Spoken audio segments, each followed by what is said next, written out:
در ناحیه واسه روز جوانان زیر عنوان جوانان پیرو پیشوای ملت با جانبداری از سیاست اجتماعی حکومت جمهوری از دیداربینی کودکان امکاناتشان محدود در مرکز روزانه بودوباش ستاره آغاز گردید. از نام جوانان با کودکان این مرکز موادهای غذایی و تحفه‌های خاطروی تقدیم کرده شدند. بخشیده به روز جوانان زیر عنوان جوانان پیرو پیشوای ملت دیگر چاره‌بینی‌ها در سطح بلند دایر گشتند.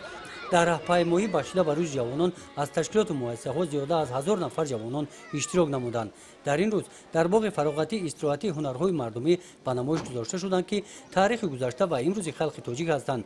این نمونه از اکسپونات‌های تاریخی از آثارخانه مؤسسه تسلیحات میانه عمومی رقم 17 دهه گلستان میباشد. همچنین قهرمان خلق تاجیک واسه دلاور در همین آثارخانه نگاه داشته می شود. زر و زیورها و آرایشاتی که در دست این دختران هستند قدیمی بوده از نسل به نسل تا امروز نگاه داشته شدند. در این چاره‌بینی دختران با سر و لباس ملی تاجیکی محفل ایدانه آراسته رقص و سرودخوانی کردند. جمع آمد ایدانه بخشیده به روز جوانان در ورزشگاه مرکزی ناحیه دایر گردید.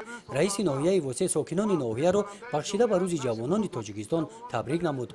در این روز کارمندان شعبه وزارت کارهای داخلی در ناحیه واسه برای خدمت ارزنده و ورزشکاران جوان ناحیه برای اشتراک در مسابقه‌های بین‌المللی افتخارنامه‌ها تقدیم کرده شدند. در جنبش چاره‌بینی کارمندان اداره فرهنگ